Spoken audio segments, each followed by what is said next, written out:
Eto mga kaibigan, isang magandang morning po sa ating lahat ng mga kabalita. Welcome back sa ating channel. At eto, may pagkakaabalahan na naman po tayo ng mga kaibigan. Isang box fan, ang gagawin po natin mga kaibigan. Ang problema po ayon sa may-ari ay ayaw daw gumana. So plug-in natin yan. So nakasaksak na po yan mga kabalita. Check natin ang switch. So wala. Kahit ugong ay wala po ang unit na ito mga kabalita. Yan. Once again ay samahan niyo po ang inyong abang lingkod sa isa na namang pagbahagi nito mga kaibigan. Patuloy lang po tayo sa pagbahagi. Kahit kaunti pa ang ating nare-reach mga kaibigan ay darating din po ang panahon na ito ay madidiscover ng ating mga kababayan. Okay, so shoutout po sa lahat ng ating mga followers sa iba't ibang dako ng ating bansa mga kaibigan. At syempre, pati na rin sa iba yung dagat mga kabalita. Kung nais po ninyo na magpa-shoutout sa atin mga kaibigan ay pwede po mga kaibigan. At gagawin po natin yan. Nakalagay pa sa screen ang ating mga pangalan. Thank you and start na po tayo mga kaibigan. Kabalita doon sa mga medyo curious dito po sa likod ang bukasan ng ating box fan na ito. Yung mga screw sa likod po yan mga kabalita. Ba ang una natin i-check mga kaibigan ay syempre ang ating tingnan natin para kita motor. Bakit tayo gumana mga kaibigan? Ganun lang kasimple, ganun ka-basic syempre pagka lahat naman ng bagay pagka mag-uumpisa po ay medyo may kahirapan po yan. Kailangan ng kaunting pasensya at tiyaga mga kaibigan. Ganun po yun.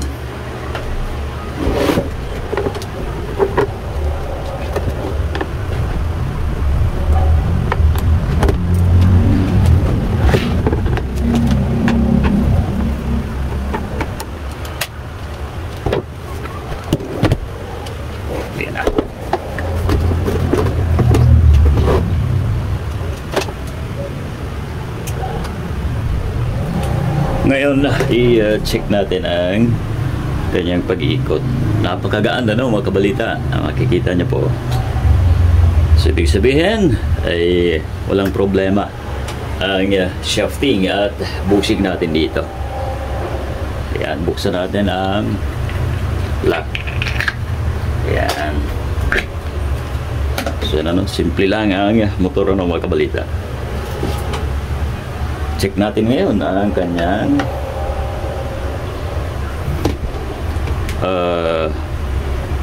motor sa loob mga kaibigan. Open din natin ang splicing ng wire mga kaibigan. Andito rin po nakalagay ang capacitor niyan. Yan. Yung switch natin siguro naman ay gumagana.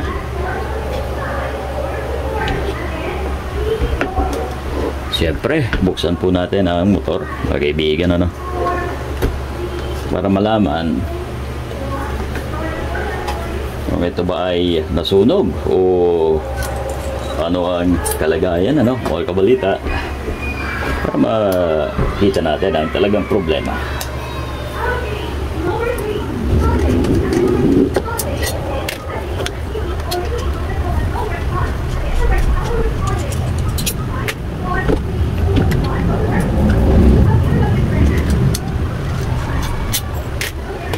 Ito na mga kabalita. Ayun, magaan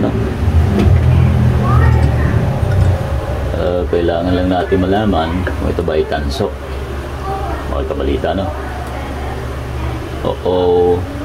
So guys, may may kulay brown lapit na to. Check lang natin ang thermal fuse baka sakali na pwede pa natin mapagana ang unit mga kaibigan. So guys, mga kabalita, ganito lang dahan-dahan sa pagputol ng tali natin Ayan o. Pataas dapat ha. Ayun.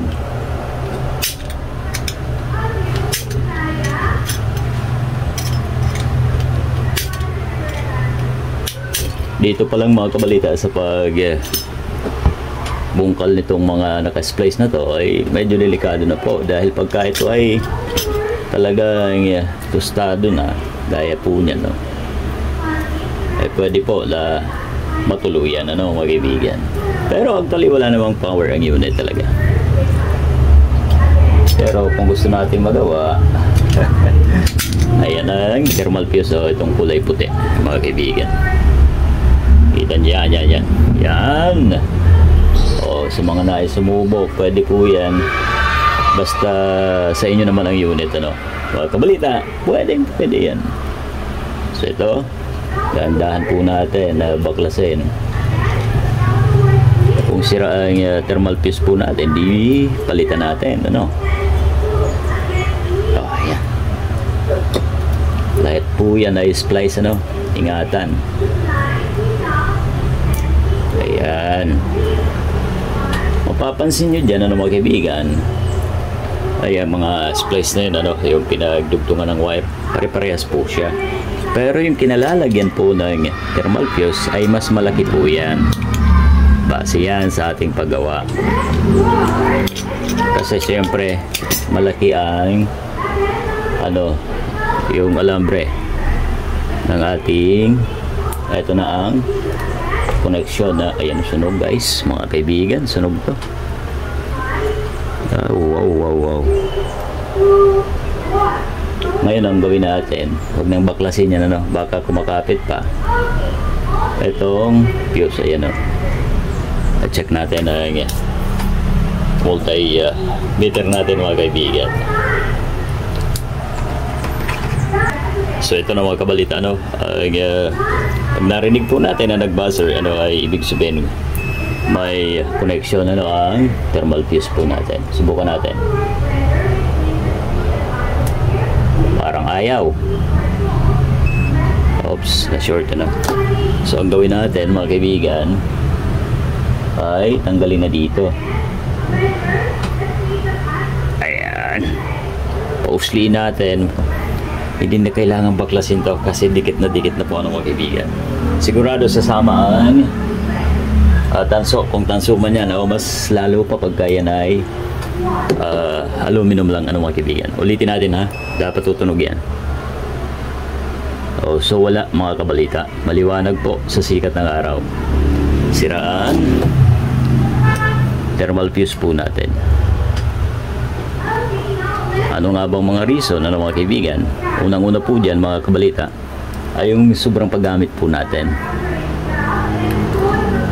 Hindi na kinakaya ang init na mga kaibigan. Ayan. Ito siya. Iba-ibang klase po yan, ano mga kaibigan. May pahaba. Ito naman yung square, ano. Sasira po ito. Kaya hindi na under ang ating box fan, ano mga kaibigan. Yan. Tingnan natin. Alright. Wala siyang buzzer. Basher. Yan dapat yan. So tapon na natin at lagyan natin ng iba, ano mga kaibigan. Ayan, nakausli lang po yan. Tayo na nating tanggalin, ano, yung kasi wala din namang reason para yan ay baklasin pa natin dyan. Alright. So ito mga kabalita ang thermal fuse na ipapalit po natin, ano. Ayan, lalagay po natin sa balot para safe yan, ano mga kaibigan. Ayan, wait lang, para pagkabit natin ay hindi dumampi doon sa ibang part, ano mga kaibigan. Yan. So ito na mga kaibigan, ito na mga kabalita, ikakabit na po natin ang thermal fuse. Dito lang po sa dati, ano, kung saan natin siya tinanggal. Ayan. Kung itatanong niyo po kung pwede ba ito na i-jumper, pwede naman po mga kaibigan, pero hindi po natin ginagawa. Balik pa rin natin. Kasi kung yung manufacturer nga ay naglagay ng protective device, ay sino naman tayo para hindi lagyan yan, ano? Alright. Ganun lang yan mga kaibigan. Saglit lang at medyo posisyon natin.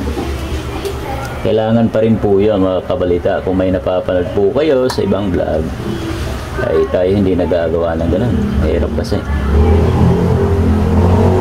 Pwedeng pag mula problema yung mga ganun.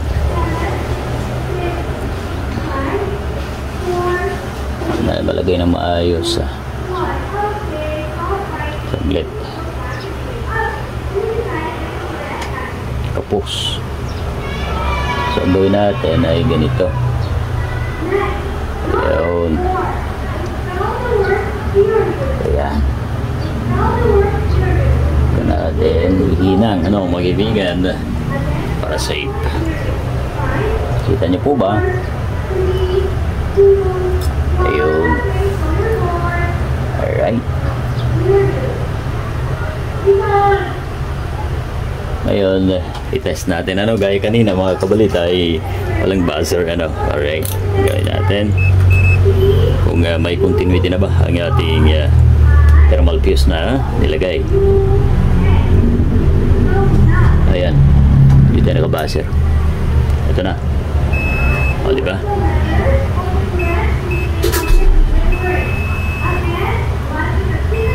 Okay, so yan naman mga kaibigan, nailagay na natin. Iayos lang ang pagkakalagay. Ito natanggal yung hindi natin ang balot. Ayan. Walang nabago dyan as is pa rin po yan mga kaibigan. Kung nyo pong mapapansin, wala tayong tinanggal.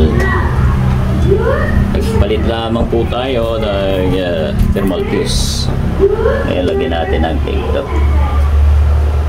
para yung splice ay hindi magdikit-dikit. Then balik na natin, diba? Ganun kasimple mga kaibigan ang ating paghanap ng sira. Syempre talian natin, wala na tayong panalo.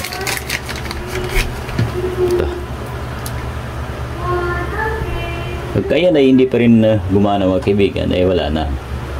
Kaya sabi ko naman sa inyo, ayan nangitim na.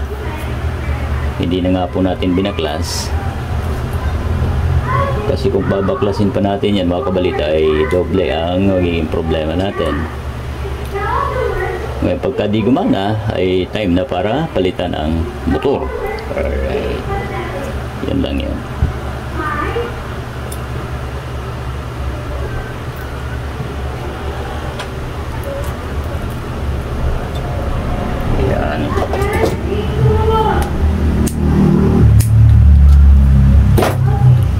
So ang dapat gawin pagka ganyan, nabuksan na rin lang mga kaibigan, ay ito doon na natin, i-condition ulit,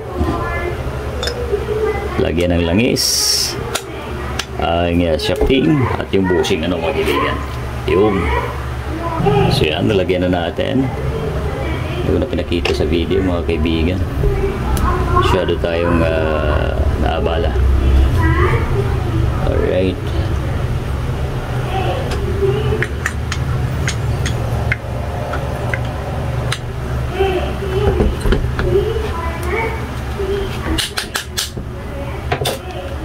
Okay, ilak muna natin mga kabalita para matest natin kung under na ba.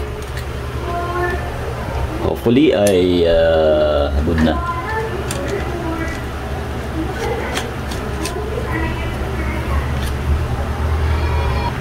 So ito na mga kabalita, nalagyan po muna natin yung dalawang screw basta pantay naman ay pwede na pong i-test yan. Alright, lagyan natin kung iikot na ba. Ayun, so umikot na mga kaibigan. Lagyan natin na puting para mapansin. Ayan na.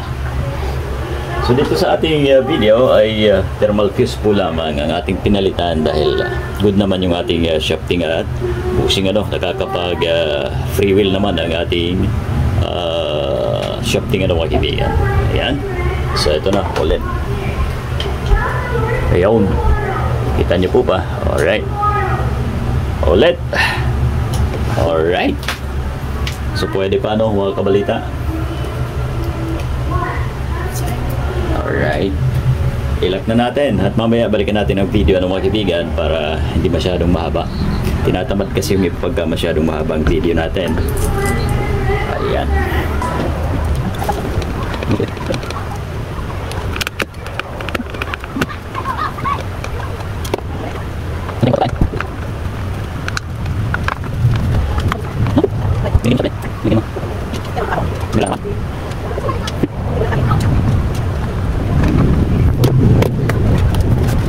Punasan natin. Kaya naman sa may-ari.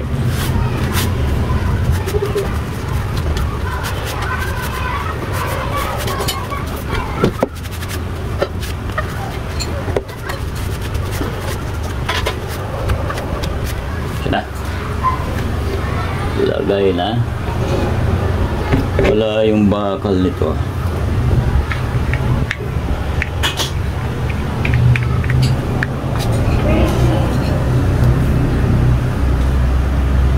Yan.